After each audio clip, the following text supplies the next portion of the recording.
I want to talk about, and he's not a sleeper on draft Twitter, but he probably is a sleeper in the overall ether. I think he's mocked still in the second round a lot of times. And I actually want to bring him up because I think that he's a guy that I would like to see in New York at pick 32. I'd actually like to see him in Chicago at 38, but I got two Knicks fans on the show. I'm so curious as who this is going to be now.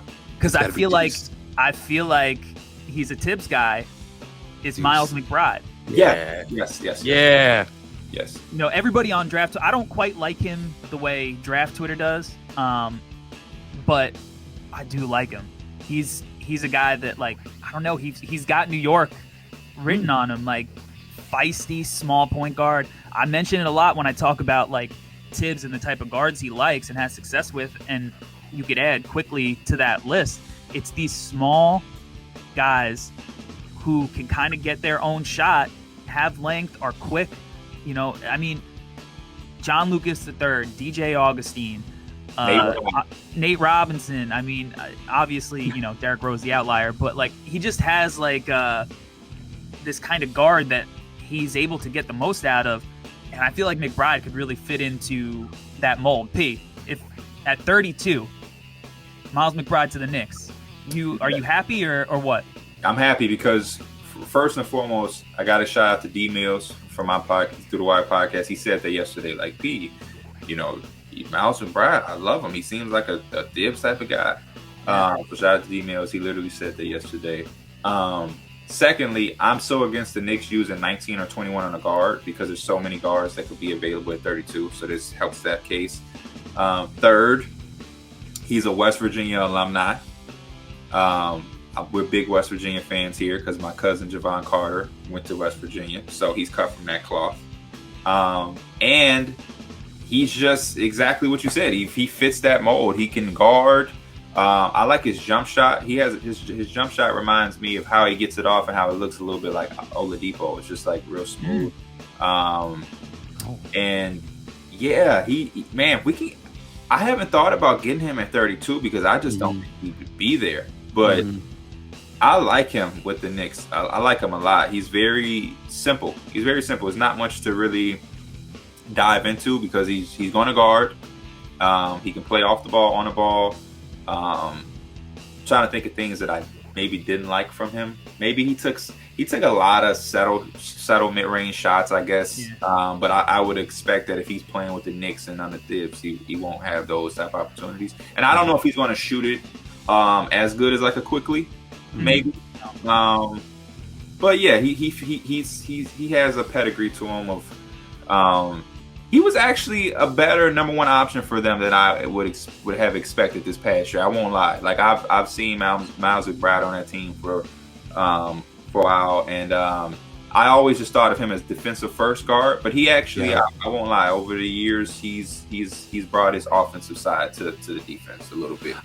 I think the easiest way for us to look at this and understand why Miles McBride would be awesome for the Knicks, he's going to walk in, if we draft him at 32, he's going to walk in and already be better than Elfrid Payton was for us last year. I really do believe that, just because Miles McBride is a terrifying defensive player. Yes. Like, dude, the stuff that he was doing, I think it was Mavs Draft posted like a short video clip this morning about Miles McBride just locking up Cade Cunningham. Now, once again, please don't listen to this and say that we're slighting Cade Cunningham. Yeah. Cade Cunningham is the bona fide number one player in this draft, and that just speaks to the unbelievable defensive ability of a Miles McBride. He was a great defender, and if anything, yesterday in our mock draft, Corey, I was even thinking about him at 21. I was like, man, like, is he going to be there at 32 for me to get him? And he's that good of a player, I think, on both sides of the ball. Now, offensively, obviously, is not his strength compared to his defense. But as P mentioned, he showed flashes.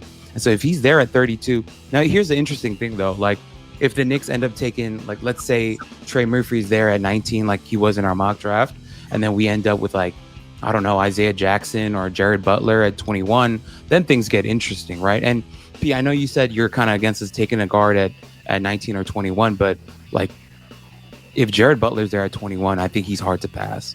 Like, I'm absolutely in love with Jared Butler, and he's another guy that I think Tibbs would be in love with because of the two-way potential. Like, goddamn, him as a defender and a shooter and a on the ball guy. I think he can average 8-9 assists a game in the league. And I know a lot of people don't see it that way, but I do. Butler?